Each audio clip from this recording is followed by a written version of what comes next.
اور وہ ہے فوج کا اپنی آئینی حدود میں واپس جانا، سیاست سے خود کو علیحدہ کرنا اور اپنی متعین کردہ ذمہ داریاں پوری کرنا، اور یہ کام فوج کو خود کرنا ہوگا، ورنہ یہی بڑھتی خلیج قومی سلامتی کی اصطلاح میں فورٹ لائنز بن جائیں گی۔ میں اپنی ذات کے لیے کوئی ڈیل یا اپنی جماعت کے لیے کسی سے کوئی رعایت نہیں مانگ رہا۔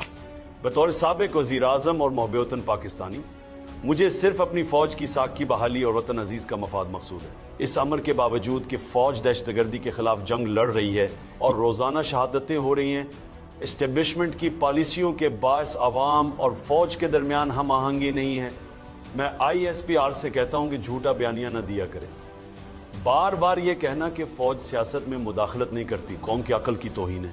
سوشل میڈیا کے اس دور میں کوئی چیز نہیں چھپ سکتی۔ ملک کا بچہ بچہ واقف ہے کہ آرمی چیف ہی اس ملک کا نظام چلاتے ہیں۔ انتخابات میں دھاندلی ہو یا اراکین پارلیمنٹ کی خرید و فروخت، عدلیہ کی تباہی ہو یا عوامی رائے دہی پر قدغن کے کالے قانون، نہ صرف ہماری باشعور قوم بلکہ عالمی برادری کو بھی معلوم ہے کہ اس کے پیچھے کون سے نامعلوم ہاتھ کار فرما ہے۔ لہٰذا میری ان سے گزارش ہے کہ غلط بیانی سے گریز کیا کریں، کیونکہ یہ صرف من حیث الادارہ فوج کی بدنامی کا سبب بنتی ہے۔ میں 5 نکات پر روشنی ڈالوں گا جس کی وجہ سے پاکستان آج تباہی کے دہانے پر کھڑا ہے۔ نمبر 1، دھاندلی زدہ انتخابات کے ذریعے قوم کی جانب سے مسترد شدہ چہروں کو ملک پر مسلط کرنا۔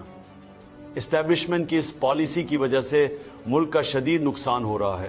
ابھی چند سال قبل تک جن کی سرے محل اور مے فیئر فلیٹس جیسی بے شمار کرپشن کی داستانیں قوم کو سنائی جا رہی تھی، انہی کے لیے پوری ریاستی مشینری اور ایجنسیز کو استعمال کر کے نہ صرف قبل از انتخابات بدترین دھاندلی کی گئی بلکہ پولنگ ڈے اور اس کے بعد بھی تاریخ کا سب سے بڑا ڈاکہ ڈالا گیا اور ان کو قوم پر مسلط کر دیا گیا۔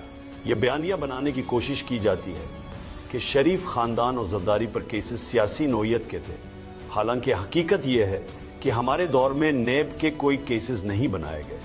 انٹیلیجنس ایجنسیوں نے ان کی کرپشن کے ثبوت اکٹھے کیے۔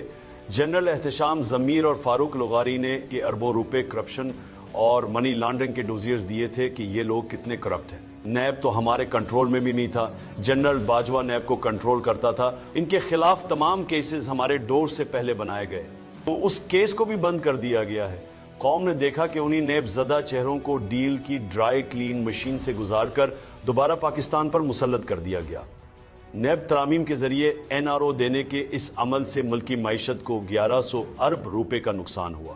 اس فراڈ کے تانے بانے ملائیں تو تمام کٹ پتلیوں کی ڈوریاں ایک ہی ہاتھ کی طرف جاتی ہیں اور اس کا سارا نزلہ فوج پر گر رہا ہے۔ نمبر 2، جمہوریت کا خاتمہ اور جمہوریت اخلاقیات پر چلتی ہے۔ حکومت